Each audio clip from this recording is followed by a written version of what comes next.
Good evening, everybody. Welcome back to Carry Out Conversations. My name is John. I'm Dave. And I'm Noah. It is so great to have you guys back. We have missed you, and we've been away for a little bit, basically just taking a break, and now you're back with us again. Lucky you. Yes, we've got so much to tell you guys. Not really. No, it's kind of been like a very slow past couple of months. We just decided to take a small break, just kind of, focus on family and ourselves and everything else, especially over the holidays.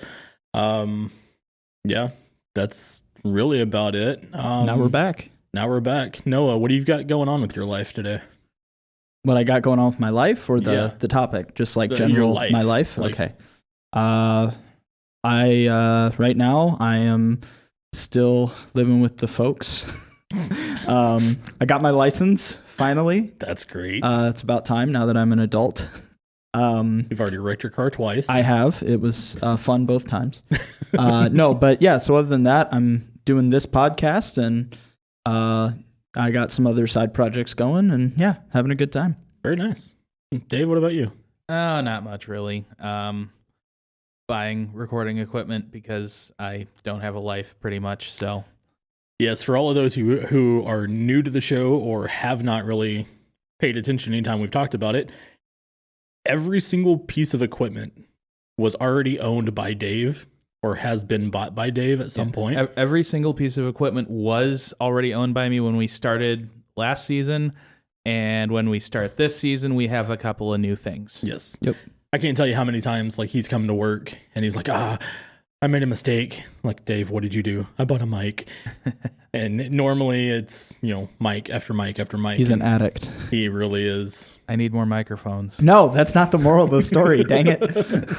I think that is the moral of the story is I need to buy more microphones. If you're addicted, always go more. I mean, it could be worse. Could be Addicted to crack. Okay. Well, maybe I'll try that next. Very proud of you. That's when he has to sell his mics for the. He sells the mics for the crack. Let's see. No, my life's been basically the same as well. Got a couple of my own little things that I'm working on. Not really ready to delve into those just yet. Our biggest thing that has happened over the past couple of months is the company that we work for is no longer worked for. Yeah, is no longer the company that we work for. Oh, the change finally happened? The change changes this week. Yeah. It will be very interesting, to be honest with you, because we're not sure exactly what's going to happen. I know a lot of people are kind of like excited about it, but then there's people who are kind of dreading the change. Kind of dreading the change. Yeah. Well, there haven't been a lot of details shared with us at this point, so we don't know what to think. Really, is the kind of left in the dark until the last minute. Kind of, in a sense. It's. I kind of have a feeling like it's going to take some time to transition through everything, but I kind of think it's going to be a kind of like a rolling force in a way. Where, those who are used to the old ways are not going to adapt as quick as they want them to. And then the new company comes in is going to be a little bit more of this is the way it is. You got to kind of deal with it or you're going to be the dying take it or force. leave it. There's the door. Yeah. So, I mean, it's kind of interesting. It's kind of interesting with that one, which kind of makes me think for a second too. It brings it right into the topic that we're talking about. New management. Yes. Of a certain management that just kind of like went rolling through the galaxy. Yep. And for anybody who has listened to the show before, you guys know it is a running joke. Everything reverts back to Star Wars. Everything is Star Wars. Everything is Star Wars. Yeah. We have been able to basically find a way to bring Star Wars into every episode. So for your listening pleasure, we decided to do a podcast about it. We're doing a podcast about Star Wars. So the Galactic Civil War is kind of the era where the original 3 Star Wars movies take place. Well, we've had a little bit of a civil war on the podcast. There's some different opinions on the Empire and whether them taking over the Republic was a good thing or a bad thing or better or worse. And so my main point is that not that the Empire did nothing wrong, which I have said before, and I will recant that, but that the Empire is more suited for the Star Wars galaxy than the Republic was. Also, that the Empire's removal of the Jedi was good for the galaxy, and that the rebels are better labeled as terrorists than actual rebels fighting for a good cause. So those are the 3 points that I want to discuss today, and I have some evidence to back up those assertions.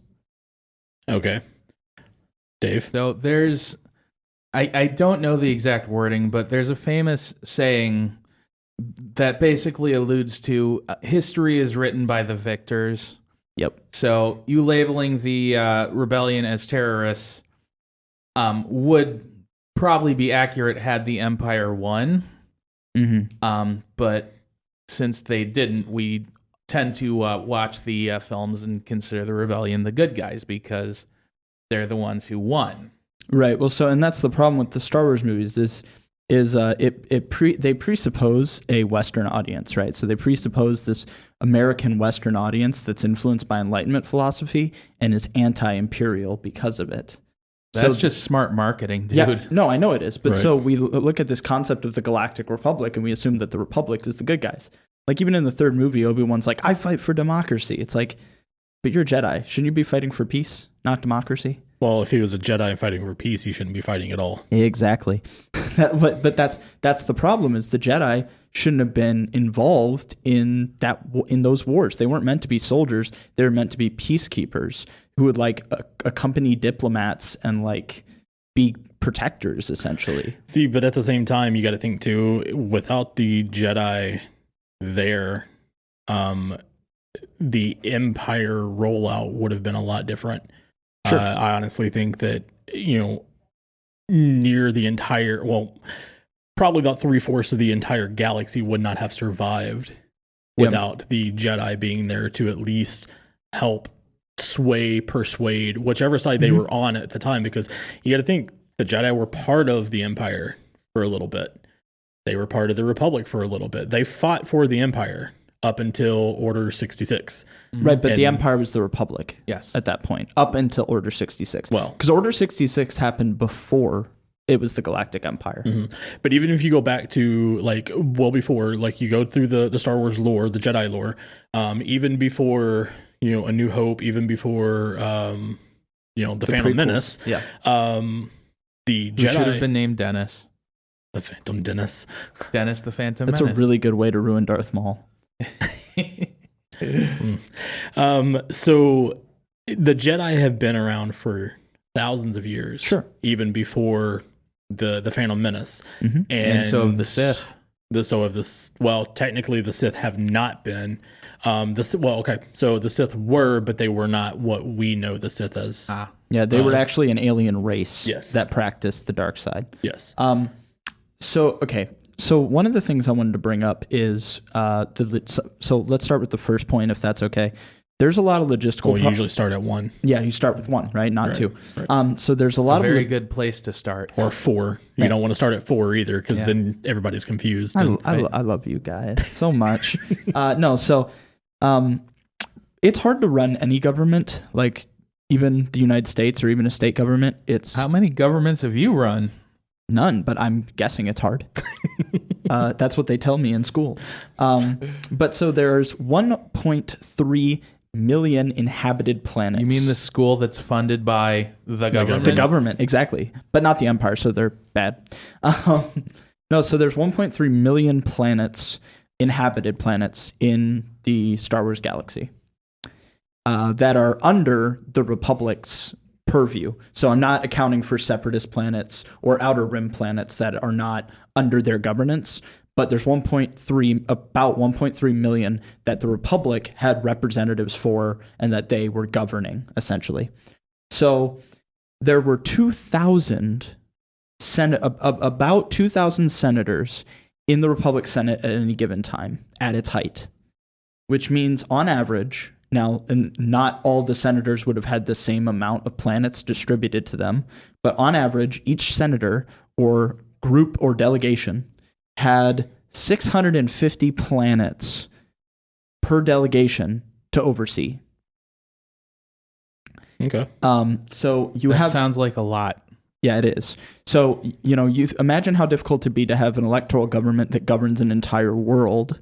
I guess our closest to that would be the UN, let alone 3 or 4 delegates controlling 650 planets. You do have to think too, some of those planets were not, okay, they were inhabited, but they were not like populated. Yes. Some of them were very rural planets. Like they were very, like you might have 1,000 people on the planet. I mean, Yeah, so smaller populated planets like Mandalore. Mandalore had they had an environment that you couldn't really live on, so they had to live in dome cities, and they had one of the lower populations in the galaxy. They had 4 million. And they also controlled 53 other planets. And then you have larger population centers that have actually a smaller population than Earth. So, for example, sorry, 1 second. For example, Alderaan had 2 billion inhabitants, and Naboo had 4 billion inhabitants. So even when you put Alderaan and Naboo together, you don't even get Earth. But when you have hundreds of thousands of planets that have either a little less or a little more than 1 billion people, we're still talking about a population and a logistical issue that's huge. Also, those smaller planets can't always pull their weight. So it's up to the larger planets to, import to those planets. For example, Tatooine. Tatooine's a desert. You know what they farm? They farm water. That's not like the most lucrative thing.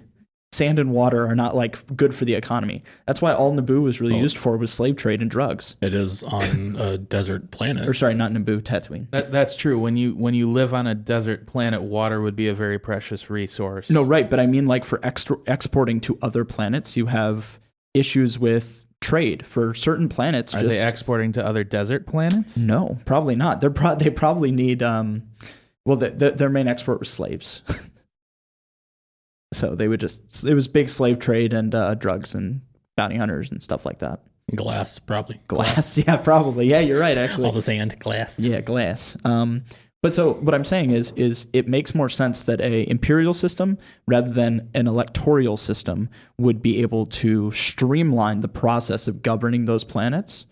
And we even see the people in the Senate talking about this in Star Wars, because what do we hear throughout all the movies and the Clone Wars during the fight between them and the Separatists? They're like, oh, we have all these logistical problems, and there's all this infighting in the Republic. There's, when there's only one voice, there's no one to argue. Mm-hmm. Kind of helps the Empire. Maybe it doesn't prove that the Empire is good, but it proves that they have a level of efficiency to them that the Republic didn't have as easily at all times. See, but you get into that, and it brings it into even like society today, where you get a government that, if they, certain states, like let's turn it into United States government here for a second. Okay. You get certain states that have problems within themselves. California, for example, New York. Those are usually like the two that are like the biggest problems as far as, internal government being able to provide for themselves. So what do? They reach out to the bigger government to help them. Mm-hmm. And, the same thing like in the Star Wars thing, it's like you have certain planets that just want to survive. Sure. That's all they want to do. They want to survive. They want to be able to govern themselves. They want to be able to, be independent and call on the Empire when necessary. But then you've got certain ones that are just straight up Empire is everything because we're too big to be able to fend for ourselves. Sure. And there is such thing as being too big to be able to, provide. Again, back in the United States government here, I'm flipping back and forth.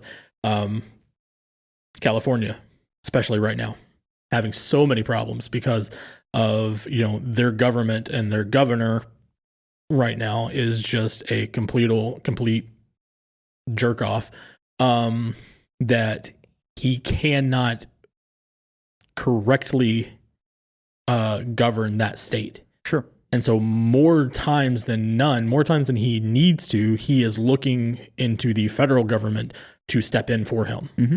And I think that is where, there's an issue no matter what kind of government it is, whether it's the United States government, whether it's, European, whether it's Star Wars, the Empire type government. There's always going to be a problem with you get those that just, we don't want to do it ourselves. So here we're just giving you power.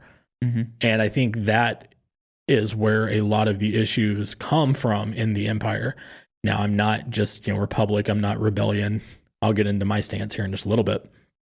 But I honestly believe that the reason the Empire was able to kind of like steamroll the galaxy so quick is because so many planets were like, oh, we can't do it ourselves. Here, you tell us what to do. Well, they were a lot of the planets were tired of war.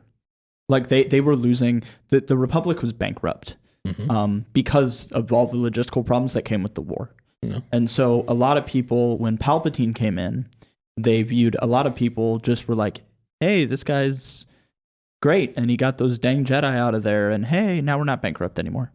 So the war he started caused them to go bankrupt, and then he solved the war he started. Of course. I'm not defending Palpatine. I am defending the structure of the Empire. I'm defending the structure of the Empire. Well, I have to defend Palpatine a little later on in the argument. Oh, really? A little bit. Look, okay, no, because you have to think, if you kill evil people, are you that evil? Dave, do you have any thoughts on the logistics of the Star Wars galaxy? Yeah, sounds good. Which one? The Republic or the Empire? Yes. Logistics are a good thing. That there should be logistics. I agree. Okay. I think he's taking the high ground. The high ground. Is that from Rogue One? Okay. Oh gosh. No. We apologize, people. So, John, did you have any other thoughts on that before I move on to the Jedi? No. Just like I said, basically what I stated is I think with as many, yes, there were logistical problems, but with as many logistical problems as there was, I think a lot of them simply just, they either got complacent or they just gave up due to the war, and it allowed the Empire to just step right in. Right. Which is a bad thing. And fix all their problems. No. And end slavery. No. Actually, yes. No. The Empire was able to end much more slave trade in the Outer Rim. The Republic was never able to do so because of their logistical problems. But when you start doing clones, and that's not the Empire. Clone after clone, that is they not were the Empire. No. Yes, they were. No, we can't make that argument, because then you pick and choose when the Republic is the Republic and when it's the Empire. No. The Empire stopped cloning. No. As soon as it came to because the Empire power. and the Republic were the same thing. No. You said that before. No, I didn't. You did. No, what I pointed out, the Republic became the Empire, but the Republic was the Republic until it was the Empire.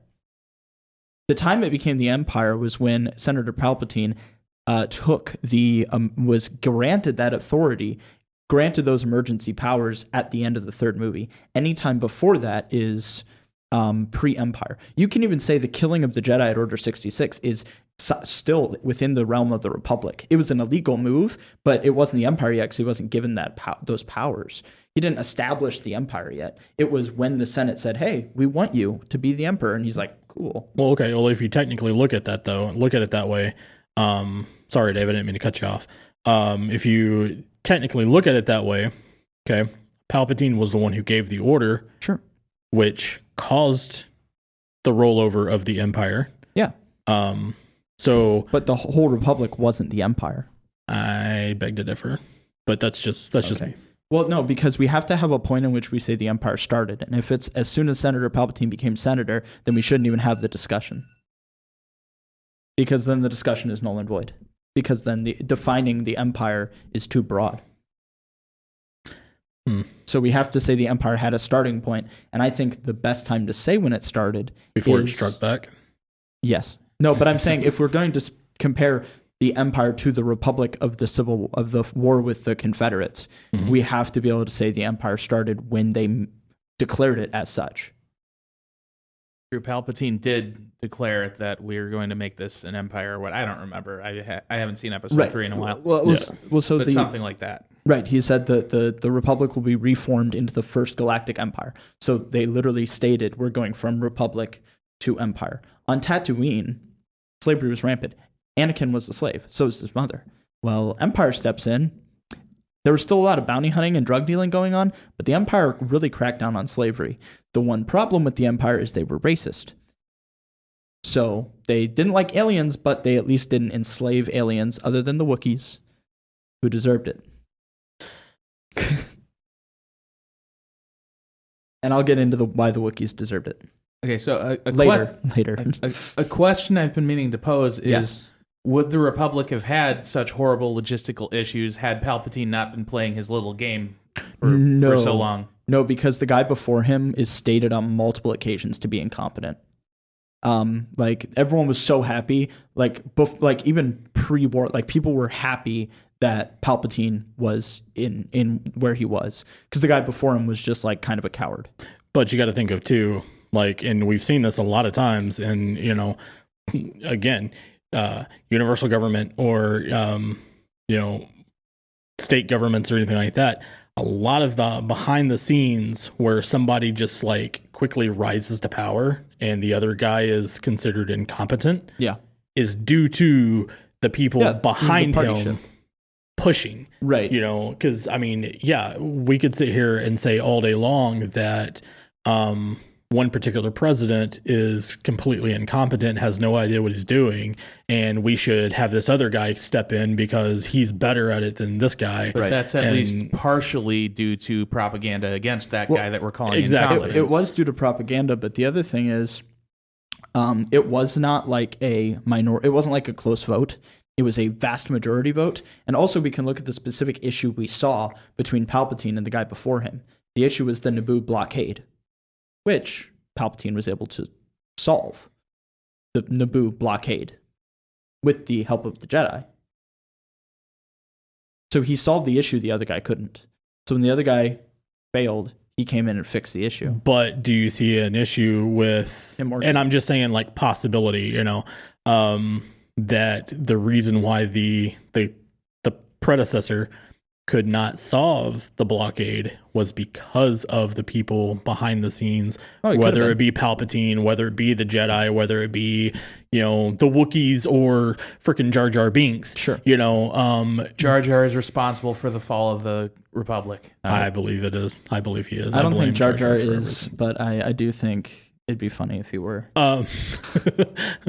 But you get all of these people that fight against it, fight against the change or the infrastructure of, that blockade, until the guy basically is like, all right, well, I've had enough, and either steps down or, is booted out. And then the next guy comes in and quickly is like, oh, yep, problem solved. Yeah. So it wasn't a planetary government that blockaded them. It was a banking clan. But that's what I'm talking about, though. It's like when you get somebody who's behind the scenes that's pulling strings here or there.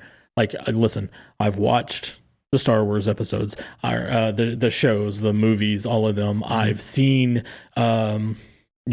House of Cards. I've seen, all of these shows where it's like behind each governmental issue, there's somebody always pulling the strings that's either going to make it hard or easy. Yeah, it's Palpatine. For that person. And if Palpatine is the one that's standing back there being like, because all he's going to do is get a few, senators to go with him, and it causes a problem further down the line, then obviously that predecessor is going to show up as incompetent because he's unable to do anything based on the people that are around him. Well, the thing with Senator Palpatine is he didn't even ask for the position. The Queen said, I elect this guy because I know him to be good. Yes, but you don't have to ask for a position if you are... What, wasn't the Queen a 14-year-old girl? She had the divine right authority of her queenship to elect who she dang well pleased as representative. Teenagers always make such great decisions. Right. They do when they're in charge. No. That's the difference. No, but Parents within put your teenagers no, in but charge. within their Right. They know within everything. the galaxy, there's empire, there's monarchists. They're like on the planets. You know, there's monarchies, there's republics, there's different confederations. That's how it is. And so his leader, the person above him, said, "I want this guy to represent my people because he's always been good." And then the rest of the majority of the rest of the Senate was like, "Yeah, we love that guy." Yeah, right? but that guy was a wolf in sheep's clothing. No, he Exactly. wasn't. He established the Great Empire, which is amazing, and killed the Jedi. So the Jedi, are the Jedi good? Should they have been killed? What are your guys' thoughts on that? So this is actually, for me, this is complicated because the problem with the Jedi in this part of the timeline, just pre-Empire and post-Empire, is the Jedi have lost their way at this point. They're not what they were thousands of years ago. Okay. And so what part of the role that they took during that time upset you or made you think they were wrong? They took sides. They took sides. Okay, so Jedi should they- be... As we've discussed earlier, they're not soldiers. They're not supposed to be fighting on the front lines in any kind of war. They're peacekeepers, right? Right. Well, so, and that's the problem with the Jedi, though, is they always pick the Republic side. Not always. Not always, Most of because the time. because during, and this is what I was talking about earlier too, is like even before the Phantom Menace, the thousands of years before that, the Jedi essentially were peacekeepers. They were the ones that when you had two sides that couldn't agree, you called the Jedi in, and they literally sat there and mediated. And basically what they would try to do is they would be like, all right, you believe that Wookiees should be slaves. Mm-hmm. You believe that Wookiees should be freed from, slavery and be able to make their own choices. You guys are about to duke it out with each other. Here come the Jedi in to be like, all right, we need to come to some agreement, and not picked sides at that time. They literally did what they were supposed to do, and that was bring peace to the people by mediating between the two. So the Jedi only did that after the Ruusan Reformation, which was 1,000 years before the prequels, where they demilitarized. That's what what I said. Right, but that was only 1,000 years before the prequels. The Jedi and the Republic have been around for many, many thousands of years. And before that, they constantly took the Republic's side and fought the Republic's battles and wars for them. They did it with Darth Malgus. They did it with Darth Sion. They did it with the Mandalorian expansion. Time and time again, the Jedi have said, we're going to fight the Republic's battles for them. I typically think that the Jedi never really said, we're going to come out and fight for you.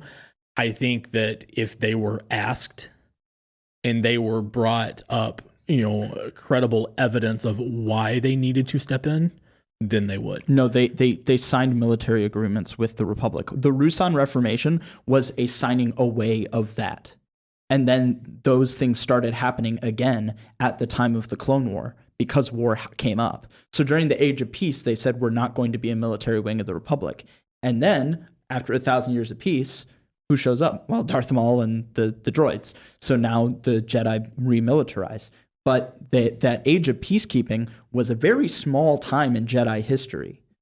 Most of Jedi history, they were the Republic's attack dog. And not always for the better, especially not if you're a Mandalorian woman who gets her head cut off by an unnamed Jedi. We don't talk about that one. Yes, we do. So I think not just... Dave's looking over here very puzzled. puzzled. So you might know this. There's a Sith named Darth Revan, and Darth Revan found the head of a Mandalorian woman that was cut off by a Jedi's blade, and he wore that helmet for the rest of his war as kind of like a middle finger to the Jedi, to be like, you guys like butchered these people, and so. But, which is why I believe the Sith are the good guys. Yes. Okay. So the Sith are good, and they run the Empire. We'll get into that later. So the Empire's good. But okay. No, not because of that. But I have a different reason for that. We'll get into that later. Okay. So as far as the Jedi go, I honestly believe that the Jedi is wrong. Okay. In many ways, not necessarily for picking sides, but like Dave said, they lost their way. Just like any good form of people, they are corrupted. Sure. We mentioned it earlier where the Sith were an alien race that that studied the dark side, quote unquote. Sure. Started bringing people in where as far as most of them were Jedi that were coming in who were enlightened by the Sith and I'm using air quotes for the people that can't see, to start attacking other planets. To attack. But because of that, they started to lose their way because people, the Jedi started to doubt themselves. Mm-hmm. And then you have those who are, so far right wing of nope, this is the way it's going to be. We're going to kill you if not. Then you got people over here that's on the left that's like, this is what we like it. This is how we're going to be. And then you have the people in the middle that are just like, I don't know what to do. Kind of like Anakin was at first, because Anakin wanted to do well and was easily corrupted. But at the same time of being corrupted, he still fought the urge because he didn't know which way to go. Right. He was, because you had Palpatine or Sidious that kind of like steps in and becomes his mentor, offhand mentor. Mm-hmm. Again, air quotes. That is teaching him the ways of the dark side unknowingly, and then you have Obi-Wan that is nope, you've got to do it this way or else you're not a real Jedi, and he was torn at that point. That's where I believe the Jedi really tend to screw up, because of the fact of the Jedi, the true Jedi didn't allow for questions. They were very by the book. This is the way it has to be. It's got to be this way or you're against us type thing, and it never allowed for actual feel free to explore, just know how far to go, know your limits. Yeah, I agree. Dave, did you add any points for against the Jedi? Okay, I had one and then I lost it. I think that's not to change the subject too much, but I think that's actually kind of an excellent metaphor for modern Christianity and other religious practices. Mm-hmm. Like a lot of people say that the Bible is a big game of telephone. What we heard 2,000 years ago is, been morphing and changing a little bit with each generation. And I think there's some truth to that. And in a way, I think, again, not to change the subject, but the Christian church has also kind of lost its way from the original text. And another thing, back to Star Wars, is I think that was kind of the point of Yoda's appearance in the sequel trilogy. He's basically telling Luke, look, we screwed up, man. You gotta allow, for other things to happen. Just because we were doing it this way, we were kind of wrong, and that's how Darth Vader happened. So yeah. So the other thing I think is a big problem with the Jedi is thousands of years of state-sponsored kidnapping. I think the Empire kind of does that too. So no, I disagree, because the Empire schools you get to sign up for. You're not forced into the Stormtrooper Corps. Have you seen the sequel trilogy? Yeah, no, that's the First Order. That's not the Galactic Empire.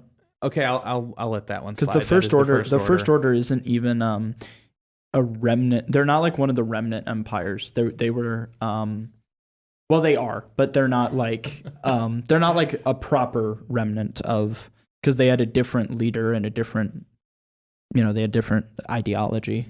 At the same time, though, you go back to that, and what was it? I believe it was on the planet Tatooine. At a certain point in your life, like at a certain age, you were signed up into the Corps. You were not, it wasn't like the you have a choice, or here's a piece of paper if you want to sign it. No, you reached a certain age, you were automatically shipped off into the Corps for at least. So they had planetary defense forces, though, but those are a little different than the Stormtrooper Corps. But at the same time, they were not given the option. Yeah, but a lot of modern countries do that. So a lot of modern countries like Japan, they have a like national defense force where it's 2 years mandatory. Same with China, it's like 2 to 4 years mandatory. Really, we're going to bring China into this one? Yes, but that's why I led with Japan. But so like it's not uncommon to see countries do that, and I think that's a lot. And I'm not saying that's good in every case, but I'm saying that is better than specifically the targeting of toddlers. Right? You shouldn't be targeting high schoolers to fight your wars, but targeting toddlers to join your religious cult is maybe a little worse. Well, and that's part of the reason why I believe the Jedi are bad, is because they had the younglings, that, you know, and not necessarily that they would abduct them or kidnap them. They, you know, if one of, like, usually it was Yoda, would feel the Force change. Yeah. Within a certain region, he would send them to investigate. They would find the person, and normally they would kind of give the option. Yeah, and they would give the option of, listen, this is what you're capable of doing. We want to sidetrack you from doing the wrong thing, because if you're left alone and you don't understand what you're doing, if suddenly at 5 years old, you had the ability to fly, and, you know, Superman didn't come to you and was like, hey, you're doing something that not a lot of people can do. Here, let me take you and show you how to harness that power and how to respectfully use it. What kid's going to say no to Superman? Exactly. Yeah. What kid's going to say no to a guy that's like his size that speaks in riddles? You know, right, but so that's has a laser sword. It has a laser sword. Exactly. I want a laser sword. That's the messed up thing, though, is they're kids. They can't make that decision. So the parents make the decision for them. But the parents have been lied to that the Republic and the Jedi are good. But at the same time, I don't necessarily, and see, I'm playing kind of both sides on this one too, because at the same time, you know, the parents are confused about what's going on. I mean, suddenly little, you know, Timothea, I don't know, starts like swinging the dog around his head because, you know, of his telekinetic powers. You know, the parents don't know what to do. Sure. So they call on the Order to come investigate, to come see it. The Jedi Order comes in and is like, okay, he has powers that, you know, not a lot of people have. We need to be able to teach him how to harness this power. Right. We can't do this while he's sitting at home. So the parents, and it's not necessarily kidnapping, because the parents will willingly give the child the option of saying, you either go or you don't. Most of them would say yes, because of them being young and them being scared of their own abilities, that they have to say yes, because, again, he doesn't know what he's doing. Sure. You know, so. Right, but I'm saying the system was wrong to put that into place. There's something wrong with one order determining what to do with this.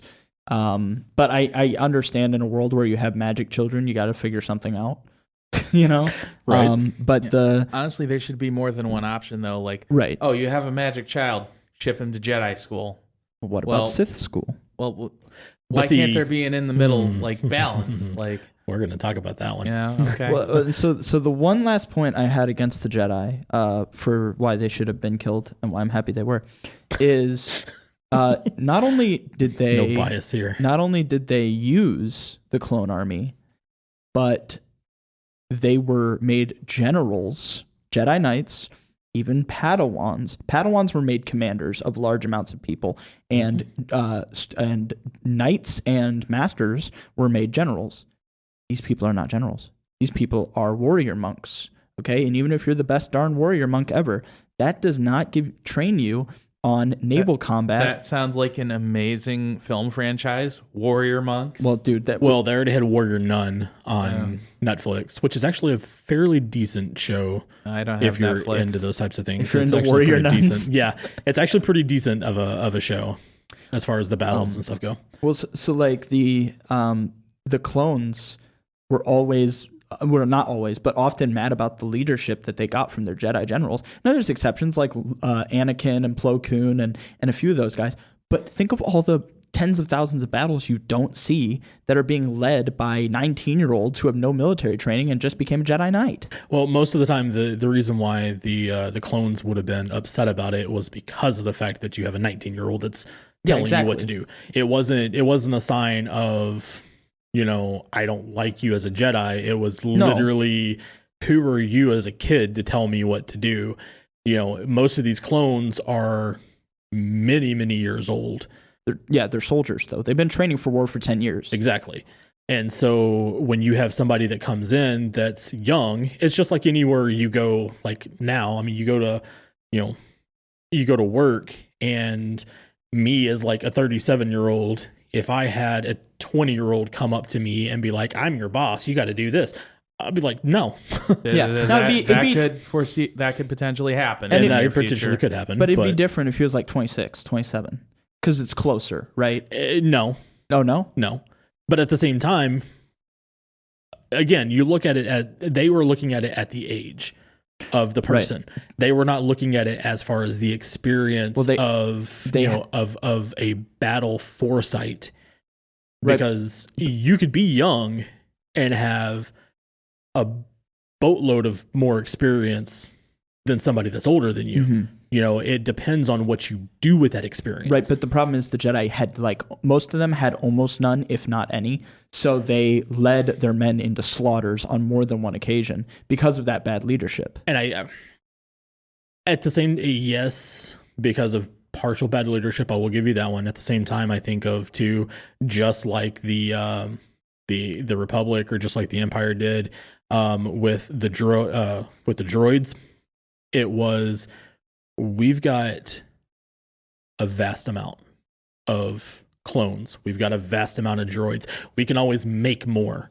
Right. If one dies, we're just going to make 5 more. That's not a problem. Sure. And so that is where I believe a lot of it kind of came into, because at the time, I mean, when you take clones and you can make 100 clones out of one cell, then you're not worried about what's going to happen to them as long as you have one left, right, that you can make more out of. That's all you're concerned with. So when it came to the Jedi leading these clones into battle, or leading them into slaughter, like you say, it's because they knew that even though, yes, these are quote unquote people, they're easily made people. Right, but that's my issue. Is even Yoda says is like, you're all your own person in the Force, right? Yeah, but that was the very first episode of Clone Wars. Of Clone Wars, exactly. Yeah. And he talks about how the clones are people and they shouldn't be disregarded as But you see other times in the Clone Wars, there's other Jedi commanders that call them by their numbers. Mm-hmm. So these Jedi commanders are depersonalizing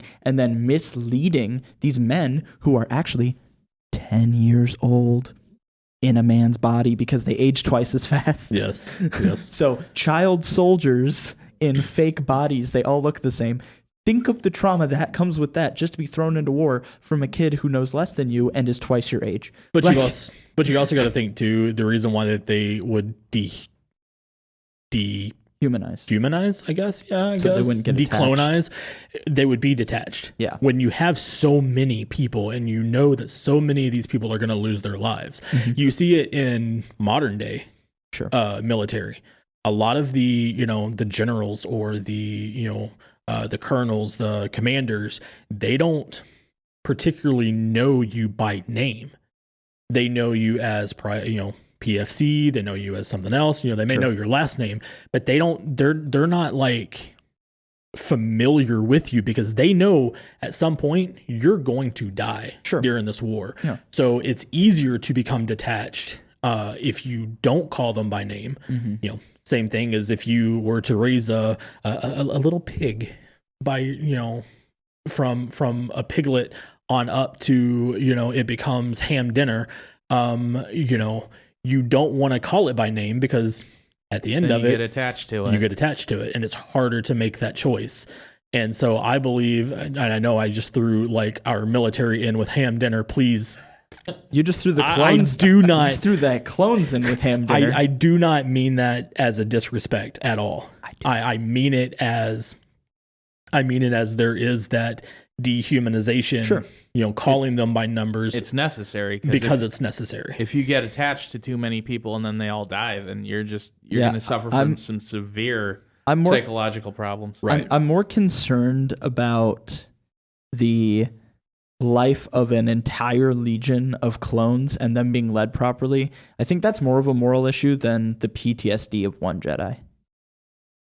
The life of 1,000 people is more like, you know what I mean? And so, yeah, but death is necessary of war. no, I get that, but I'm not saying all death. Like, obviously they're going to die. I'm saying unnecessary death due to inexperienced commanders, right? Because, for example, we're talking about monks, many of which haven't seen combat, most of which haven't seen combat. So even if you're a master and you're really good at fighting swords with other people and you're like very wise about like peace and serenity, that doesn't teach you how to make ship formations work, because they didn't have a class on that in Jedi school. So now your ships blow up and thousands of people die. You know what I mean? Like that was the problem that the Republic is facing. They gave the authority of leading these armies to people who didn't know better, and people died because of that failure to lead. I'm saying that's a point against the Jedi Order, is they shouldn't have become generals because it caused more death than needed to happen in the war. Well, I would agree with that. Yeah. So, with that evidence, is what Palpatine did in exterminating the Jedi a moral good for the galaxy overall, or was it bad? I think it was bad. Okay. Because, again, you're taking a government that is pushing their agenda. Sure. And is not allowing people to make their own choice by, performing Order 66 of exterminating the Jedi. You are pushing your own force, you're pushing your own agenda on the people, and you're not giving the Jedi a chance to reconcile. Sure.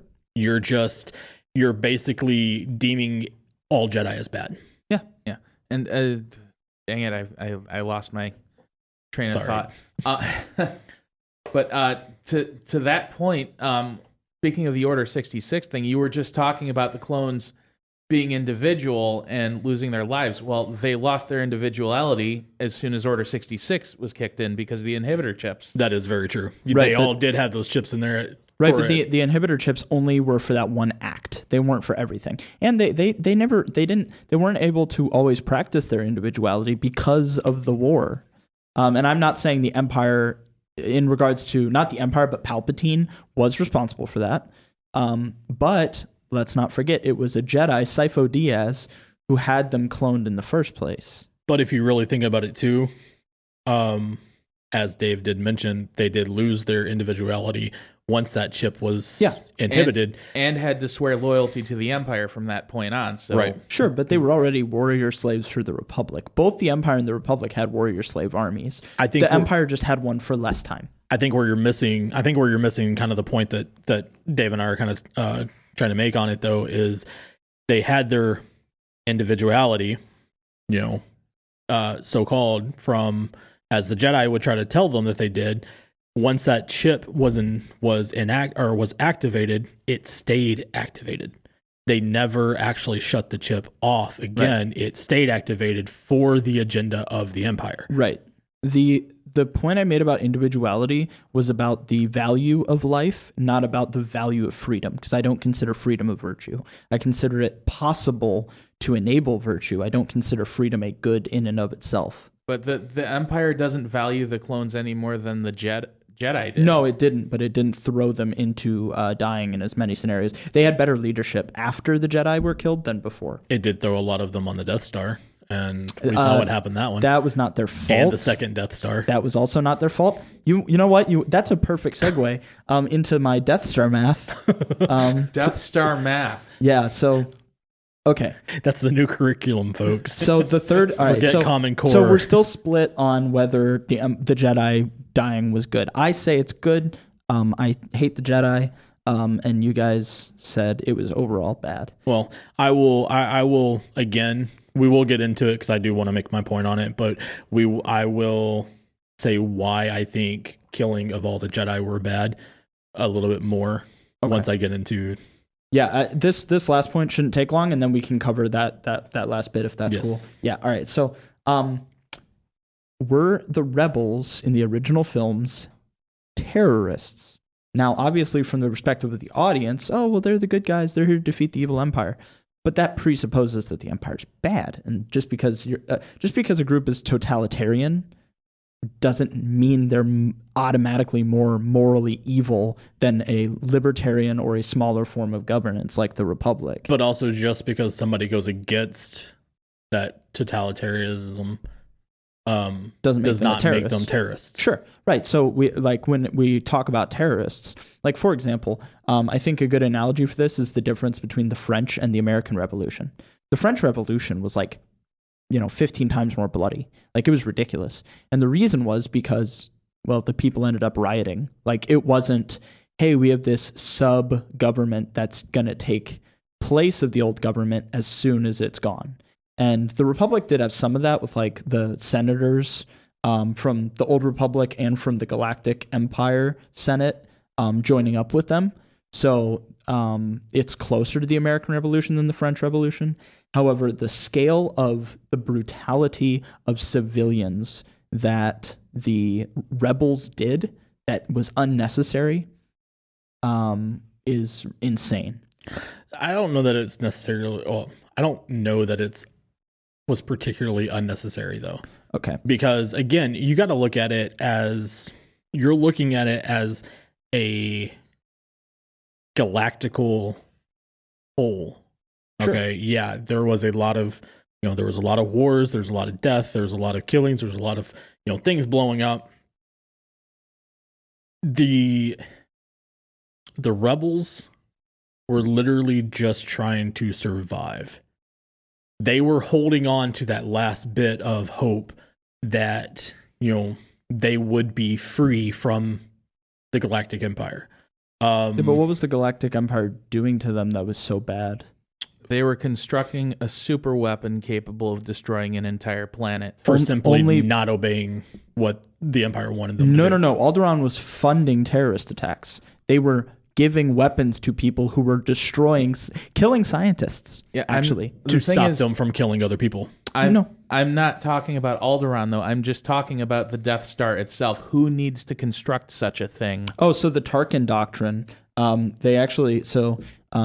of the things that Tarkin did when he designed the Imperial military was it was more important that the military be threatening than effective. So the Imperial class Star Destroyer was less effective than the Star Destroyers that the Republic used, but they were larger and they were scarier, and they knew that, and more expensive, and they knew that when they made it, because the Empire's doctrine was, we don't want to fight our citizens, we want to scare our citizens. Yes, it's not good to have your citizens scared, but no planets would have had to have been destroyed if the Tarkin Doctrine worked. So Grand Moff Tarkin always hoped to avoid conflict by scaring people rather than fighting them. He doesn't want to fight and kill his own civilians. But they did build a super weapon that was effective called twice. The Death Star. Yeah, twice, yes. As part of after you destroyed the first one, you just had to have a second. No, but the original point of the Death Star was, yes, in the worst case scenario, you'd use it, but it was to scare. Alderaan was an example. Okay, it was supposed to prevent future rebellion, not to stoke future rebellion. But if what you're saying, and your argument somewhat fell in on itself, because yes, they were using it as a scare tactic, but how do they scare the people? By making an example. We talk about like those types of things, and how governments tend to make an example out of their citizens, because they don't want to fight, because honestly, I believe a lot of governments, including the Empire, knows that if they absolutely start to fight their own citizens, they're going to lose. I honestly believe that if enough rebels, or if the rebellion was able to be built up enough, then the Empire would have had to back down.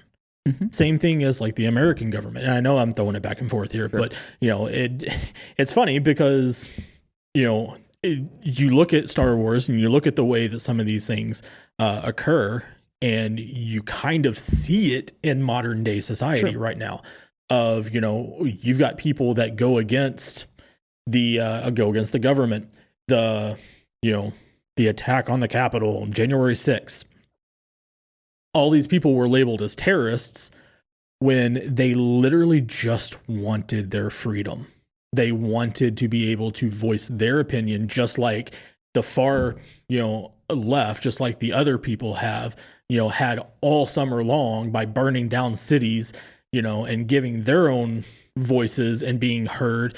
Then you've got this select group that simply go to the Capitol and they're not tearing up anything. Mm-hmm. They're not destroying anything. You actually see evidence of them being let into the building, mm-hmm. and yet they are labeled as domestic terrorists because they simply went against the government. Right, but that's not the case at all with the rebels. The rebels were violent from the jump way before the Death Star. They had to be violent simply because the Empire had their foot on their neck.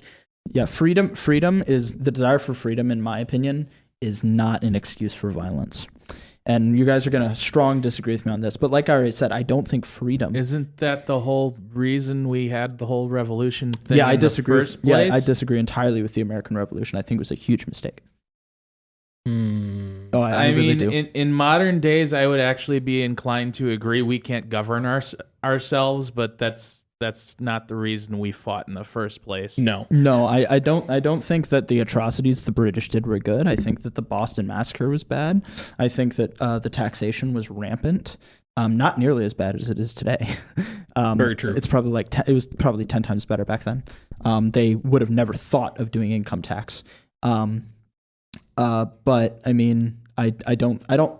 American Revolution aside, yeah, generally I don't think the American Revolution was a good idea. But the question is not, are we for democracy or are we for the empire? The question is specifically, was the authoritarianism of the empire warranting the death that the rebels caused? And so, you look at these shows like Star Wars Rebels and these other shows. Yes, the empire is doing a lot of messed up stuff, but oftentimes these are just like guys doing their jobs. It's not even just stormtroopers. It's often like, you look at the new Cassian Andor show. How many of the people that work for the Empire are freaking accountants? Gonna be honest, I haven't seen Andor yet. Okay, well, like one of the things they show about it is that it's essentially a guy who works for the one of the guys in the show works as like this police force, and then he leaves that for like an office job, and he ends up working an office job. Well, it's also following all these rebels. Well, what are these rebels doing? This guy's just a beat cop. The rebels are like killing him and these other beat cops just because they work for some mining company that the rebels don't happen to like that day because they give money to the Empire. So like they're attacking private businesses and crap just because they're connected to the Empire. Like, come on. Like a lot of times these are just innocent civilians who are negatively affected. Yes, and yes, there are a lot of unnecessary casualties of any war. And I think that's where a lot of like, okay, whether the rebels were good, for what they were doing or whether they're bad, you can look at it any way that you want to, as being, okay, the rebels, where I stand on it is the rebels wanted peace. They wanted freedom. And unfortunately, in order to get that, they had to stand up for themselves.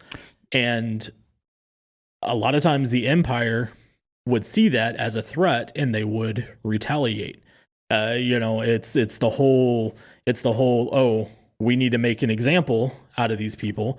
So we're going to force these citizens into work labor. We're going to force these citizens into slavery. We're going to blow up this planet to make an example to teach people not to rebel anymore. What does that do? It tends to make even more people want to rebel because then they're like, okay, well, that was unjust or that was unfair. So we have to put a stop to this. Right. So Alderaan was a dissident planet that was funding galactic-wide terrorism and already had the plans to destroy the Death Star before they were threatened with it. Yeah, but to come back to your argument earlier, how many people on Alderaan I have the Alderaan. numbers. Alderaan, how many of those were accountants and beat cops and every mundane job you can imagine? Simply Probably a innocent large citizens. a large percentage of the 2 billion. But See, but that's the thing. But let me make an analogy. And it's not a perfect one, but let's talk about Japan. Now, how many people in Hiroshima and Nagasaki were military?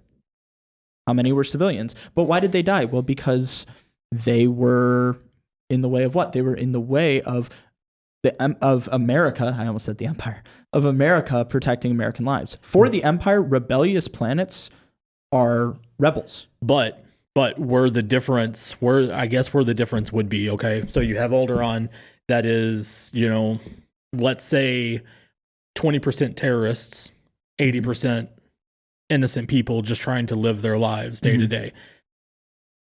They blow up an entire planet for the sake of, for the 20%, instead of trying to save those 80, they risk them all to annihilate that 20%. To prevent the further loss of life of other rebellions. Which is exactly what Japan, or the Woodrow America Wilson and did to Japan Japan, thing. and it worked. The two islands that were bombed were, one of them, well, I think it was Nagasaki, was 85% militant.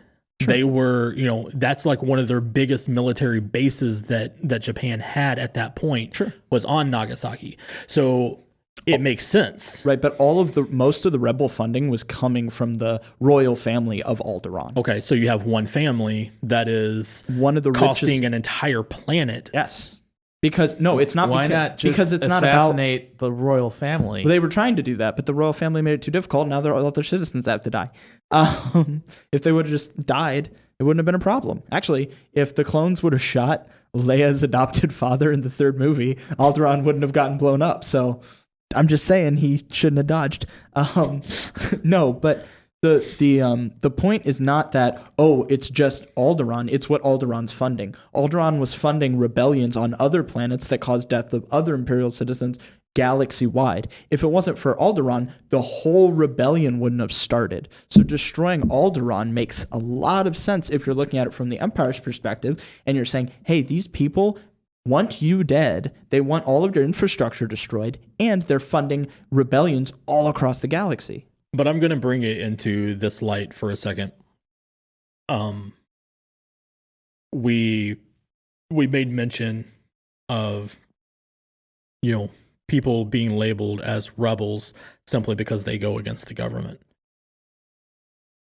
The royal family of Alderaan was against the Empire. Mm-hmm. Just because they were doing things at first, yes, they were sending out like, okay, we're going to send out this group to bomb this particular base, to cripple certain points of the Empire. They were labeled as terrorists because they were simply trying to fight for their people. I don't necessarily believe that they were, that this family was just like, oh, you go die. No. They were trying to fight for their own people. And again, how do you do that? You have to, if you're going to fight, you have to have destruction. You have to have, unnecessary death. At times, many people were willing to give their lives for the cause of Alderaan, which essentially led the Empire to say that the entire planet were rebels, just because they were going against what the Empire stood for. So if Alderaan got what it wanted and destroyed the Death Star, would they be the bad guys then? No. Oh, no, they'd be good. Yeah. Okay, so it's good for Alderaan to kill 250,000 civilians. Because that's how many civilians were on the Death Star. But how is it good for the for the Empire to kill an entire race of? It's not, which is why I phrased the question in the way I did. Right. The question is, the reason the Empire destroyed Alderaan was because they found their plans to destroy the Death Star.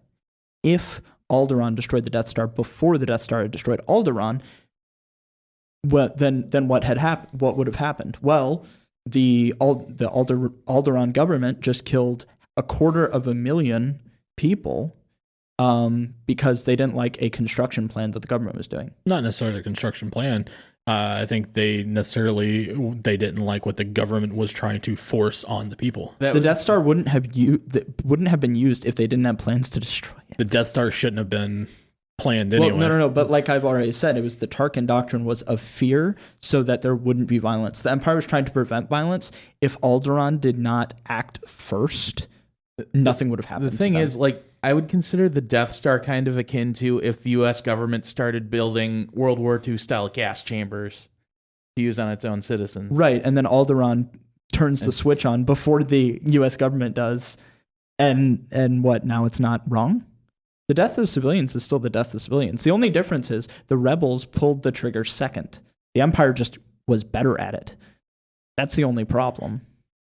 Yeah, and see, that's where I think, there's an issue. And again, I look at it like I'm sitting back here looking at it as, today's thing of, we have a certain president that has come out and said, well, if you want to fight the government, you're going to need F-16s, you're going to need tanks, you're going to need bombs in order to beat us. Yeah, that kind of language is just going to cause more rebellion. Right. But the Empire isn't a leftist wing of a democratically elected government. But when you say that, they built the Death Star or they did certain things to simply instill fear into the people, fear is going to do what? Yeah, it's going to cause problems because you have that fight or flight instinct.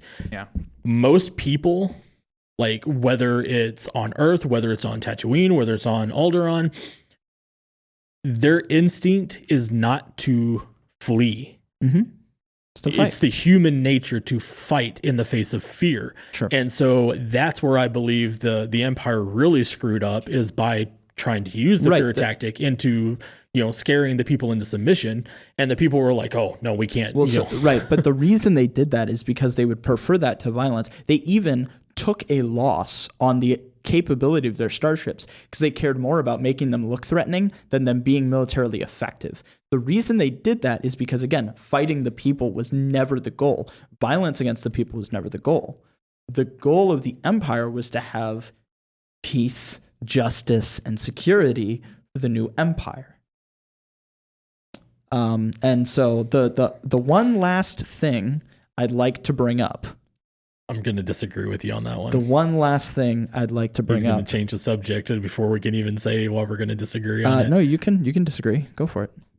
I disagree as far as, the Empire did not want peace and unification. Yes, they wanted unification, but they wanted unification under the sake of the Empire. Yes. Basically, you do what the Empire says, or we're going to kill you. And they did. Exactly. How is that good? Oh, well, here's how it's good. Alderaan's gone. They don't get to have an opinion. No, the thing is, the Empire, okay, you've read Star Wars Legends. Yeah. So following the Empire, there's the New Republic. Well, as we all know, the New Republic had many of the problems of the Old Republic, except it was after 2 wars, starting a new government. So it had even worse logistics than the Old Republic in many ways early on. And we even see this in Mandalore. Like in the Mandalorian show, he's like, oh, it's just Republic guys. They don't do anything anyway.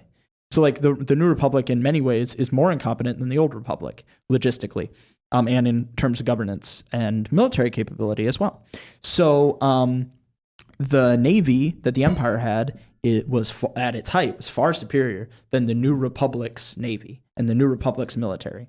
So the Yuuzhan Vong invasion, the Yuuzhan Vong were a race of intergalactic aliens that invaded the Star Wars galaxy. And when they invaded the Star Wars galaxy, they kind of wrecked everyone. And the remainder of the Empire and the New Republic had to work together to fight them, and they still barely won. And there is an argument to be made that Palpatine was building the Empire, building the Death Star, building this, so when the Yuuzhan Vong invaded, they wouldn't butcher the galaxy. The Yuuzhan Vong live off biomass. They kill living creatures, and feed off like their energy and crap. So it was necessary to have a military ready to fight them, and a fractured New Republic was, with the help of the leftover empire, was still barely able to do it. But you're talking about a military force versus a government that is forcing the people to live by their standards. Better enslaved than dead. I don't believe but so. the empire Not didn't keep, necessarily, but yeah. the empire didn't have people in like harsh slavery. That's like not true. They had office jobs, or they were pirates, or they were construction workers, or they were, people had jobs. Like not everyone was a slave. There's less slavery in the empire than there was in the republic. And see, Much less. But and this is where, you know, things can get very muddy. Is there really a difference between slavery under the name of slavery and empire control? Yeah, not being able to vote and not being able to pick your job are two very But different when things. you know that your vote really isn't going to matter. Well, yeah, it doesn't matter in the republic either. Arguably, it doesn't matter in real Now, life. it doesn't matter now. Right. And So that's what I'm trying to say. my point. Like that's what I'm trying to say. It's like, you know, I'm not defending slavery at all. I mean, No. you know, because yeah, slavery was a very bad thing in the Star Wars franchise. It's a very bad thing in That's okay. the- Noah will come up with a way to defend it. No, there was only one time it was okay, and it was the Wookiees. Because There- the Wookiees were supporting the rebels. There was, you know, there's the slavery in the Star Wars franchise. There's a slavery in the United States history, in the world history, not just in the United States. You got to think, you know, Africa had, you know, African kings had slaves. Egypt, you know, had slaves for the longest time. I believe slavery is still technically a thing in some parts There's more of the world. There slaves are now certain than there was parts. during the Civil War. Yes. But my thing of it is you look at it now as, okay, we're going to eliminate the name slavery, but you're still controlled because okay, you want a job being a pirate? You can be a pirate, but 75% of your belongings come to us. And you have to do what we tell you to do, or we're going to blow you off or blow you out of the galaxy. You know, same thing now. You're going to be an office worker. You want to work, you know, for Apple. Okay, you can work for Apple, but you have to fall under these certain guidelines. And where I think the whole cloud and the whole thing really kind of screws up is we are giving quote unquote freedom under a different name. Basically, it's under a different name of slavery. We are allowing the government to tell us what we can and cannot do, instead of one particular person saying, okay, well, these people can't live the way that they want. Now we have a government telling us you can't live the way you want. Yeah, but slavery isn't wrong just because they don't feel free. Slavery is wrong because you're not free. Slavery is wrong because what you eat, how you wake up, every single thing is controlled. The empire was never that oppressive. People were more economically prosperous in the empire than they were the republic because of the logistical help that the empire gave. I don't know the exact tax codes of the empire compared to the republic, but you know, whether they were taxed more or not, I mean, yeah, taxes suck, but taxes sucking is not nearly as bad as slavery. And you know, the problem the Star Wars series has is they're like, oh, this great bad oppressive empire, but they give us like very few examples. All we're told is that they're an empire, therefore they're oppressive. Having a imperial form of government doesn't mean you're oppressive. You can have tyrannical power and still be just and good and not use it to its fullest end, and they don't, which is why they allow people in most cases, to choose their professions. And also they have entire portions of space they leave untouched on purpose. Like, for example, Hutt space. If you don't want to pay taxes to the empire, fine, go to Hutt space. Well, yeah, because the Hutts were slave owners of themselves. Right. The empire took a lot of their territory, which is why there's less slavery in the galaxy. So be oppressed overall. or be a slave. That's great essentially what it is. No, but the problem in Star Wars is not that you had to be a slave if you were in the Republic, but your odds were much greater because the Empire cracked down on slavery. The problem with the Empire was they were racist towards aliens. So they were classist. Like they would they would make more restrictions on aliens. If you were a human in the Empire, you were probably having a great time. If you're an alien, you're probably having not so good a time. Which is why humans, there was a lot of humans that were stormtroopers and not really many aliens. And there's a ton of aliens on the rebel side. So, and I don't really think aliens are people, so. I mean, I think this is going to have to go to a part 2, honestly. Yeah, that part will, for certain. I do want to bring up something just very quickly, and we will have to wrap it up, that we have not touched on, and that is the Sith. Ooh, baby. Yes. And see, I am one of those that believe the Sith were the good guys. Good. And the reason why is because the Sith never forced their people to believe a certain way. They simply allowed them to explore.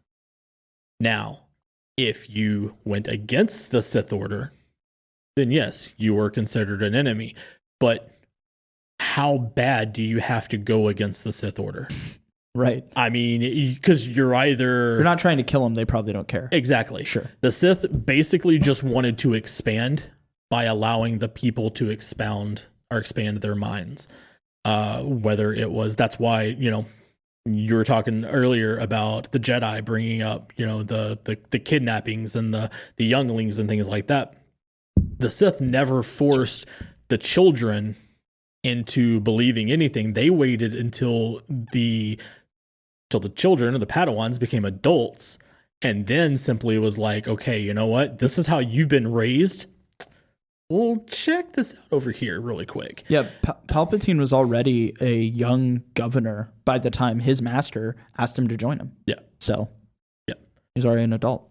So I typically kind of go with the Sith a little bit. And who's in charge of the Empire? The Sith. Good guys. See, but the Sith just really wanted to be left alone. It is just the same thing as it was with the Jedi as well. Is you had your certain ones.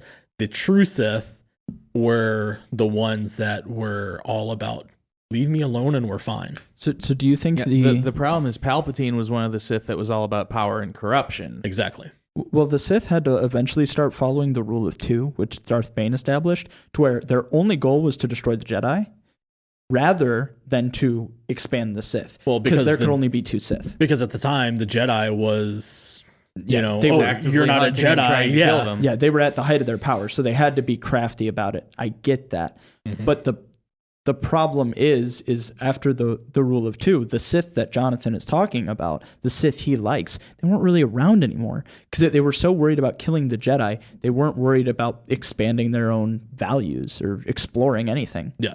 See, that's the ones I'm against. Like Darth Maul, I'm against that. Darth Vader, yes, I'm against him. So you like Darth Revan, though? Darth Revan, I'm okay with. Cool. Because Darth Revan was the type that was like, okay, I'm going to teach you the way of the Sith, the way of the true Sith, mm-hmm. of, don't follow everything we tell you to do.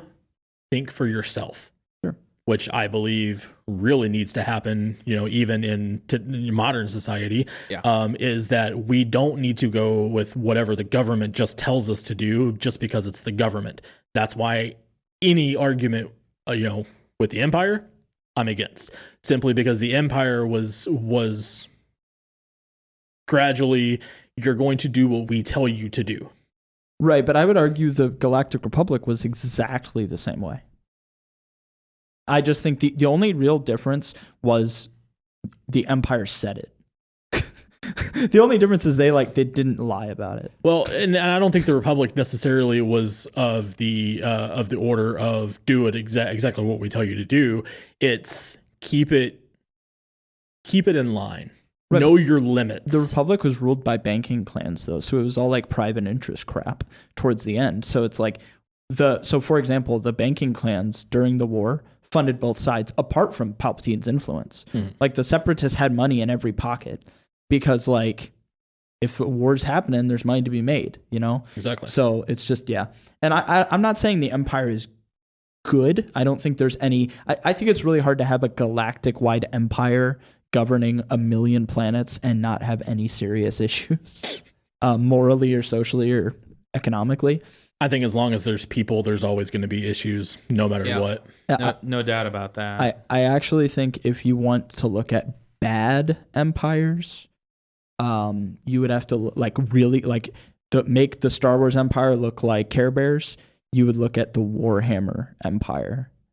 We're not getting into that right now. We are not getting into Warhammer right now, but I'm just saying for my Warhammer fans out there, that's what real messed up is. That it's messed up. So, Dave, any thoughts? I did, but I lost them. I lost my train of thought. We'll find them for you. Dave's been so good to sit here, listen to us go back and forth, and I feel really bad for him because this is like the second time that he's had to sit here and put up with this. You should hear these two go on, when we're just having lunch. We had actually a lunch that was meeting. breakfast. It ran into lunch. That's true. Okay, that was my fault. I'll take the fault for that. So I think though, guys, to wrap this Noah up, admit fault. What? Yeah, right. I admit fault all the time. Just internally. Not to anybody else. Internally. Yeah. So I think the moral of this episode is that the Jedi are just bad. I think we can agree on that. Dave, would you agree that the Jedi are bad? The Jedi as portrayed in the movies, yes. I think that's a fair compromise. Yeah. Because even if the Empire's not good, at least the Jedi get screwed. Right. And, and it like what we talked about too, it's propaganda. You only see what they want you to see.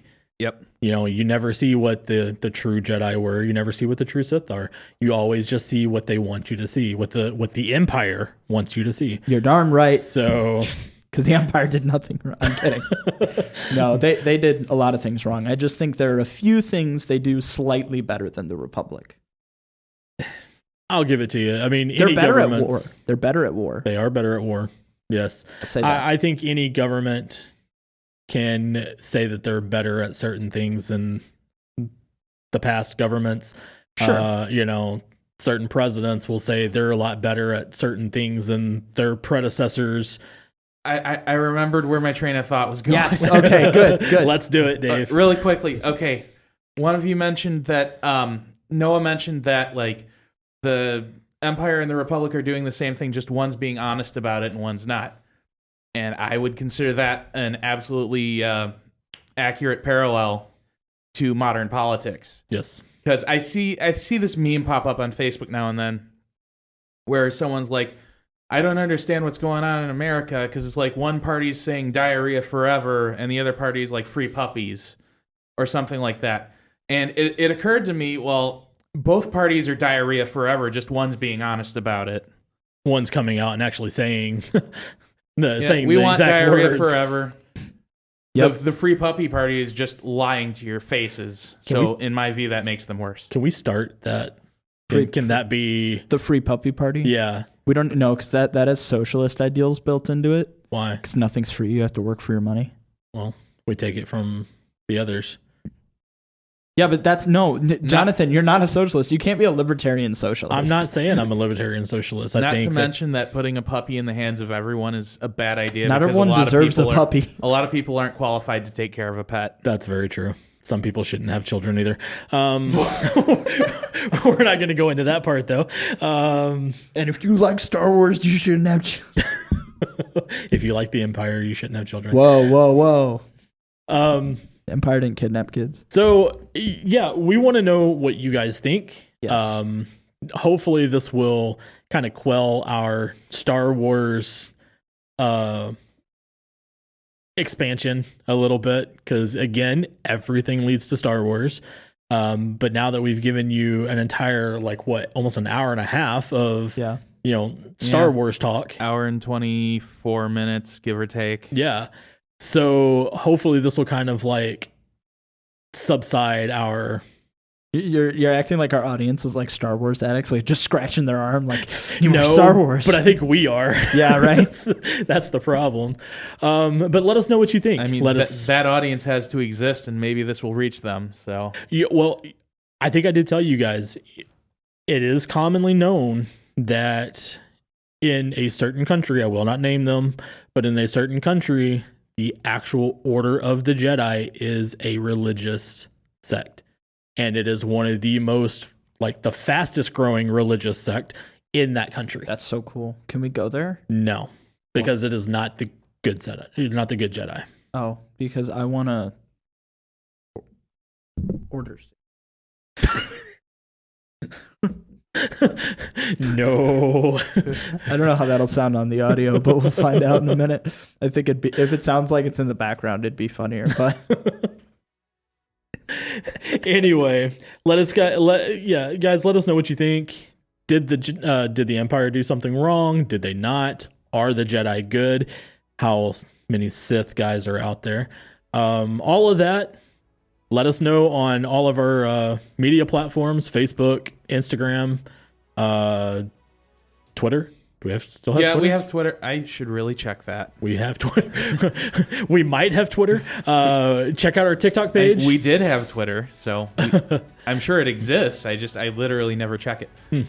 Yeah, check out our TikTok page. We're trying to post more stuff out there. We're slowly getting back into this whole groove. We promise that we will keep you more informed this season than we did last season. But again, thank you guys so much for listening to us. This has been fun for our first episode of season 2. I'm John. I'm Dave. And I'm Noah. Have a good night.